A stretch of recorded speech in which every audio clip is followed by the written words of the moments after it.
Salut à tous, c'est Linux, on se retrouve sur Rap & Foot, c'est parti, générique. Numéro 10, je suis le capitaine. En rouge et bleu à la parisienne. Fuck le Barça, fuck les Madrilènes. Bang, bang, Champions League. Odet, 10, 90e, on leur met la clim. On les frise.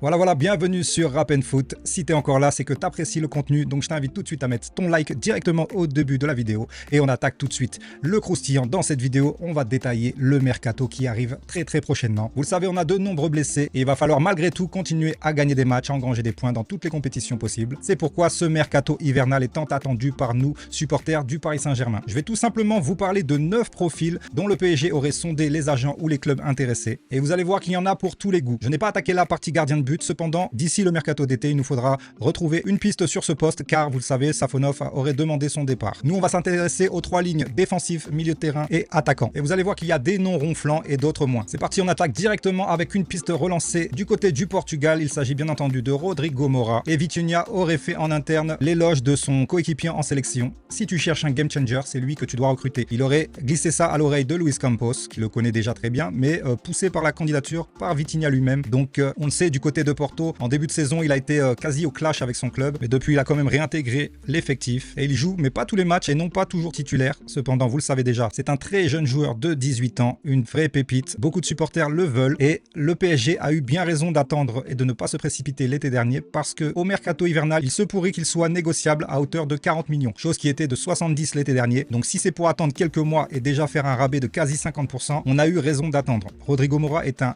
profil ciblé par Luis Campos, validé par Luis Enrique en interne. Et s'il venait à être recruté par le Paris Saint-Germain, ça serait sur le poste de ailier droit en priorité. Mais bien entendu, on cherche de la polyvalence sur nos profils. Donc il est tout à fait possible qu'il joue numéro 10, voire même faux 9. À savoir si du côté physique, il tiendrait sur un rythme de Ligue 1, voire de Ligue des Champions, ça la question se pose encore. Mais pour ma part, je suis tout à fait prêt à prendre ce risque, car un profil comme lui ne serait pas de trop dans cet effectif. On voit les blessures qui s'enchaînent, et pas des moindres en plus. C'est jamais les petits Titi, c'est jamais les Beraldo, les Sossi, sur qui on ne compte à moindre mesure, qui se blessent. C'est toujours nos cadres, nos titulaires. Et voilà, c'est préjudiciable. Et c'est bien pour ça que le Paris Saint-Germain, ces temps-ci, c'est assez peu convaincant dans le jeu, je dois dire. Des nuls en veux-tu, en voilà en Ligue 1. Une prestation en demi-teinte en Ligue des Champions, certes face à des Bavarois intraitables, mais quand même, il y a de quoi se poser des questions. Et c'est pour ça que cette première piste, Rodrigo Moura qui ressurgit, on va la mettre directement sur la map, sur l'aile droite de l'équipe du Paris Saint-Germain pour ce mercato hivernal. Donc ce joueur, pour le coup, c'est une piste déjà étudiée de longue date et qui est tout à fait possible sur ce mercato hivernal, sachez-le. On attaque directement avec un joueur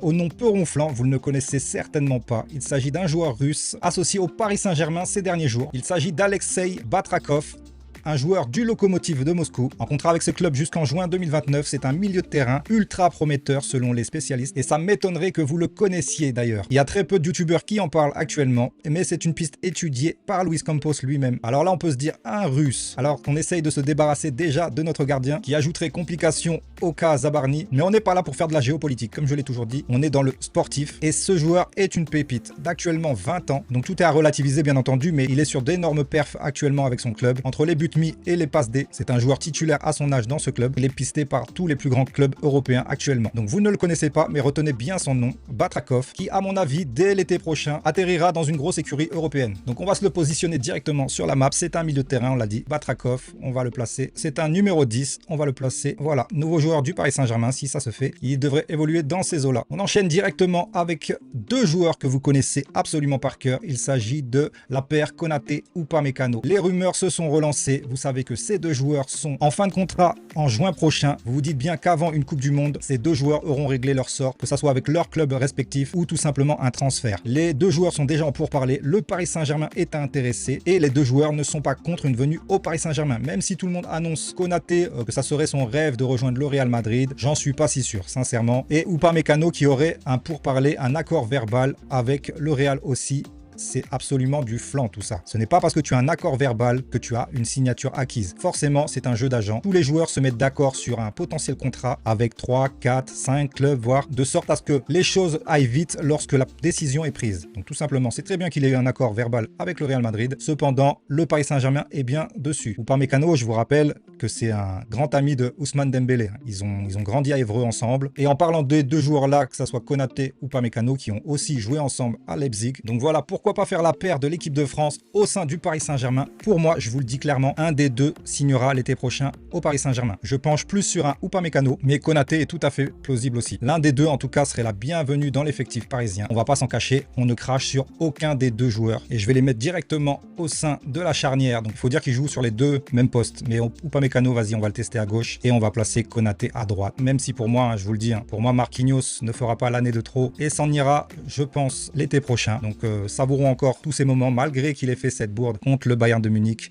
On ne peut pas lui en vouloir sur sa carrière en tout cas. Et clairement, ça aurait de la gueule dans tous les cas d'avoir un Upamecano, Zabarni, Pacho et un autre joueur forcément, puisque pour moi, Beraldo devrait aussi prendre la porte et partir. Donc on viserait en tout cas 4 gros joueurs du coup sur ce poste de défenseur axial. Donc Upamecano, pour moi, c'est la piste la plus plausible. Il y a un temps, je ne l'aimais pas, c'est vrai, parce qu'il récoltait trop de cartons rouges et qu'il provoquait trop de pénalty et beaucoup de sautes de concentration. Mais depuis, j'ai envie de dire, ces 2 dernières années là, c'est une référence à son poste. On va pas se le cacher ou pas. C'est clairement un joueur qu'il nous faudrait au sein du Paris Saint-Germain. Donc un des deux. À choisir, je prends Upamecano, mais Konaté m'irait très très bien aussi, hein. On va pas se mentir. J'enchaîne avec une autre piste. Les médias en parlent beaucoup à l'heure actuelle. Il s'agit bien entendu du joueur du FC Barcelone, Eric Garcia, dont les stats apparaissent ici. Donc il joue au Barça, il n'y a pas de souci, mais parce qu'il y a pas mal de blessures aussi. Donc voilà, Eric Garcia, je vous le dis, ce n'est que mon avis, je suis pas vraiment fan. Donc voilà, certes actuellement c'est titulaire au FC Barcelone, mais j'ai l'impression que cette équipe est à court d'inspiration et du coup ils le font jouer. Il a un contrat qui expire bien entendu en juin 2026, mais pour moi, j'estime qu'on n'a pas à se précipiter sur ce genre de profil. Pour moi, Eric Garcia ne fait pas partie du chapeau 1 des défenseurs mondiaux, on est d'accord. Je le mets pas non plus dans le chapeau 2. Et étant le Paris Saint-Germain champion d'Europe en titre, je suis désolé, on ne doit pas se pencher vers ce genre de joueur. Certes, il peut dépanner, certes, c'est quelqu'un qui a de l'expérience, mais on se doit de viser beaucoup mieux. Là, on parle d'un gars pour faire souffler Achraf Hakimi, actuellement blessé. Mais pour moi, on ne doit pas viser ce joueur, même s'il est polyvalent, même s'il est espagnol, même si Luis Enrique l'apprécie. Je pense sincèrement qu'on peut aller chercher beaucoup mieux. Voilà pourquoi je ne me pencherai pas dessus. Je vais quand même le mettre sur la tactical board, mais j'en fais pas vraiment une priorité, sincèrement. Donc voilà, on va quand même se le mettre parce que c'est la rumeur du moment. Eric Garcia, bienvenue à Paris virtuellement. Moi, j'enchaîne directement avec une piste plutôt concrète et que je valide amplement à la place d'Eric Garcia. Ça serait ce joueur que vous connaissez ou peut-être pas, Daniel Munoz. Je vous mets les stats sous les yeux. Un joueur colombien actuellement à Crystal Palace. Donc certes âgé, il a 29 ans, mais beaucoup d'expérience. Il a découvert la première ligue avec Crystal Palace et il y est depuis 2023.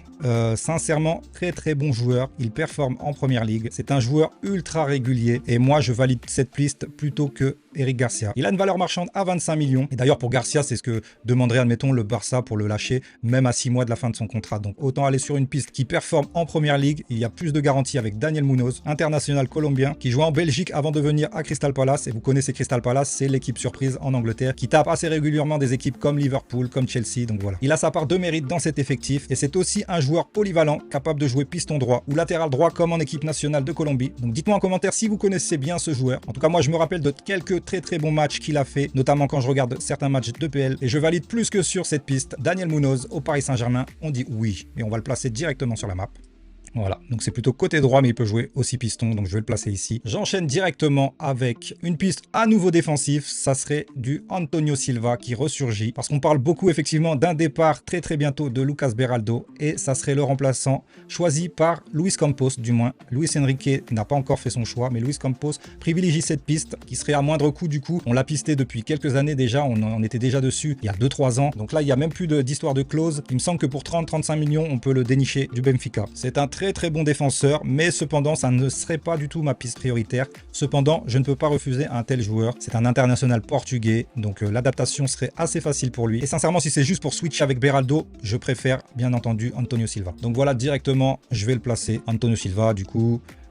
Konaté, on va le décaler à gauche. Antonio Silva là, voilà. Il nous reste 2 joueurs côté mercato et du coup on va s'intéresser bien entendu un peu à l'attaque qui est défournie actuellement pour cause de grosses blessures. Voilà. Une piste qu'on peut faire dès cet hiver et une autre un peu plus compliquée certes, mais qui serait possible à l'été 2026. Il s'agit bien entendu de Julian Alvarez pour la piste du prochain mercato estival. Et regardez ses stats, hein, c'est tout simplement parfait. Donc apparemment, il ne se plairait pas à l'Atlético, pourtant ça ne se voit pas. Donc pour moi, ça traduit tout simplement du professionnalisme. Il se dit qu'il regrette d'avoir signé à l'Atlético et aurait préféré le PSG. Ouais, c'est facile à dire du coup, quand tu vois que le Paris Saint-Germain a tout raflé, a tout remporté, et qu'à l'Atlético, sincèrement, il est parti pour ne rien gagner, que ça soit au niveau national et encore moins en Champions. Il s'est peut-être remis en question à la Coupe du Monde des clubs quand le PSG a giflé son équipe 4-0. Il s'est peut-être rendu compte effectivement il y avait the place to be était ailleurs. Donc voilà, ce qui se dit, ça serait pour l'été 2026 et que le PSG serait prêt à faire sauter la baraque à hauteur de 120 millions. Donc je vais vous dire directement 120, ouais, ça serait vraiment le maximum où j'irais sur un futur joueur,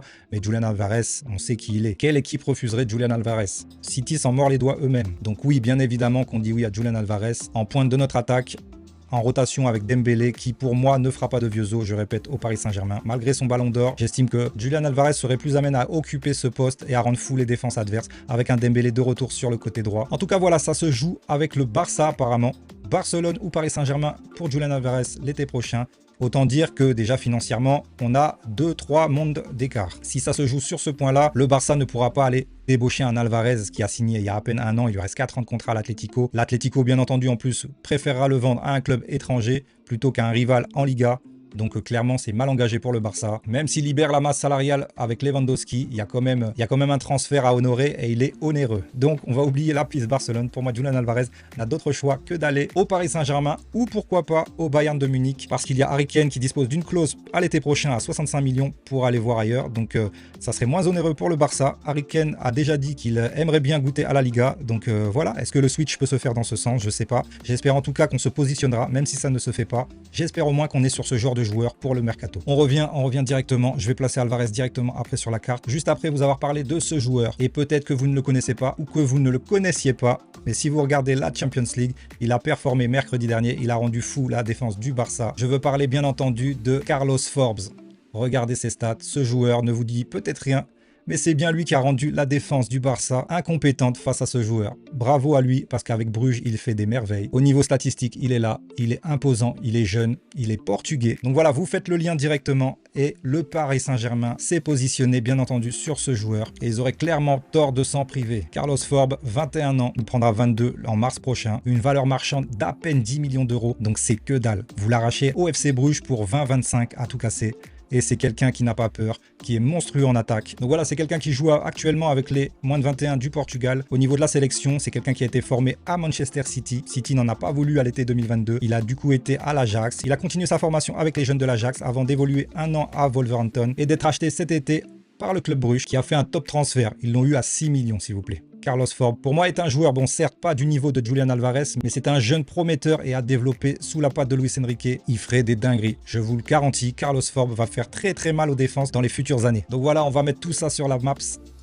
Et ça nous donne du coup du Alvarez et pourquoi pas Forbes à gauche comme ça, avec un Mora. Il nous manque un joueur là, mais finalement, on est plutôt sur la prolongation de Fabien Ruiz. Donc voilà, si vous avez des pistes pour d'autres joueurs, notamment sur ce mercato hivernal, dites-moi-le en commentaire, j'essaierai d'étudier le joueur et pourquoi pas le rentrer dans la prochaine sélection. Plus on va approcher janvier et plus on aura des rumeurs persistantes. Donc voilà pour moi les 9 joueurs que le Paris Saint-Germain soit est dessus, soit devrait se positionner assez rapidement. Et je vous ai pas dit, hein, sur le côté gauche de l'écran, vous avez le classement actuel de la Champions après les 4 premières journées. Donc voilà, ça va, on est bien, 5e. Arrêtons de faire les bourgeois à manger du caviar tous les jours. 5e s'il vous plaît, 3 victoires, 1 défaite, contre l'équipe dont on dit que c'est la meilleure actuellement. Donc voilà, on va se calmer, malgré toutes nos blessures, on est là, on est premier en championnat. D'ailleurs, on va tout de suite parler du match face à l'Olympique Lyonnais qui se déroulera dimanche soir. Et je vous ai concocté ma compo qui pour moi aura la meilleure chance de gagner face à cette équipe. On va prendre en compte bien entendu les blessés actuellement, mais n'oubliez pas qu'à l'Olympique Lyonnais aussi, il y a pas mal de blessures. Que ça soit du Fofana, que ça soit quelques joueurs qui ont récolté des cartons rouges ces derniers temps, que ça soit un Tolisso qui est incertain à l'heure actuelle. Donc voilà, je vous débarrasse mes recrues. Donc voilà, pas de surprise, au goal, ça sera bien entendu Lucas Chevalier. Ça, on peut pas le bouger. D'ailleurs, je me demande si Safonov ou Renato Marin auront 1 minute à jouer cette saison. On dit qu'on doit attendre la Coupe de France, mais pas sûr qu'il y ait une rotation si c'est pour tomber contre une équipe de Ligue 1. Si on tombe contre une nationale ou que sais-je encore, bon, il y aura possibilité. Mais actuellement, Chevalier, il graille tout, hein, en fait. Il graille toutes les minutes à prendre et ça lui donne du temps de jeu. Et c'est ce qu'il faut en vrai de vrai. Hein. Plus il jouera avec ses coéquipiers, mieux il en saura et mieux il jouera lui aussi. Chevalier au goal. Pour moi, je me trompe pas, je pense pas. Je pars sur une défense tout simplement avec un Nuno Mendes blessé. Ça sera forcément pour moi Lucas Hernandez qui revient très bien en ce début de saison. J'estime qu'il fait plutôt des bons matchs. Et Beraldo, pour moi, on va commencer à le mettre de côté. S'il veut vraiment partir, on va se passer de ses services assez rapidement. Donc Hernandez, pour moi, ça sera sur le flanc gauche. Pacho, je le fais enchaîner parce que c'est quelqu'un qui aime jouer et qui s'est assez reposé sur ce début de saison. Zabarni, je te refais confiance, ne me fais pas de dinguerie. On va t'associer à Pacho en espérant que tu ne sois pas impliqué sur un carton rouge ou sur un penalty parce que là, ça serait la goutte de trop pour moi. Et je pars du coup à droite avec un Zaïre Emery. Je le fais continuer dans sa progression. Il a joué pas mal de temps ces temps-ci milieu de terrain. Mais là, on a besoin de toi sur ce match, sur ce flanc droit. Bien entendu, tu pourras monter. Mais sur ce coup-là, je pars sur Zaïre Emery, latéral droit. Milieu de terrain, ça bouge pas. Je fais enchaîner Vitinha. Et tout dépend comment se passe le match. Je le ferai sortir. Excusez-moi, petit bug. Désolé. J'étais en train de parler, mais les joueurs ne s'affichaient pas en même temps. Donc voilà, on en est là. On en est là, Zaïre Emery à droite, Zabarni Pacho en charnière, Hernandez sur le flanc gauche et Vitinha, je le fais enchaîner tout simplement. Je lui associe João Neves qui revient très bien. Tu as besoin de jouer mon petit avant de partir en sélection. Pour moi, tu vas jouer. Et je les associe à quelqu'un qui mérite un peu plus de temps de jeu actuellement, c'est Kang In Lee. En espérant que tu sois au top. Fabien Ruiz, vu comment il est terrain, c'est comme un cheval qui aurait fait 18 tours d'hippodrome. Je le laisse sur le banc et tu rentreras en deuxième mi-temps. Mais Lee prendra ta place pour débuter le match. Vishak Kvaratskhelia, je le place sur son spot directement. Ailier gauche, avec un Barcola qui revient à Lyon en espérant que tu fasses des belles dingueries. Je te mets pour commencer le match sur le flanc droit et j'attaque le match avec Mayoulou en attaque. Tout le monde sait que Ramos doit rentrer en seconde. Donc voilà, on va pas gâcher la recette, on sait comment elle marche. Donc voilà, moi je pars sur cette équipe. Dites-moi en commentaire ce que vous en pensez. Est-ce qu'avec cette équipe sur papier, on va win à Lyon? Pour moi, c'est un oui, mais j'espère bien entendu une victoire. Surtout qu'on sera les derniers à jouer et que certainement d'ici là, une équipe nous aura passé devant. Donc il faudra absolument gagner. On est en mesure de gagner à Lyon. On est en mesure de gagner n'importe où d'ailleurs. Mais, on va voir la difficulté du Paris Saint-Germain quand il manque autant de joueurs. On va voir ce que vaut le Paris Saint-Germain. On l'a fait à Barcelone, on peut le refaire ici. Même s'il manque encore beaucoup plus de monde. Quoi qu'il en soit, voilà. On se retrouve très prochainement pour détailler d'ailleurs ce match. Au lendemain certainement, en espérant une victoire. Moi je vous souhaite, pour ceux qui ne connaissaient pas la chaîne, de vous abonner et de me rejoindre dans les commentaires afin d'échanger sur ce que vous avez pensé de cette vidéo. Je vous dis à la prochaine, c'était Linux. Ciao ciao ciao.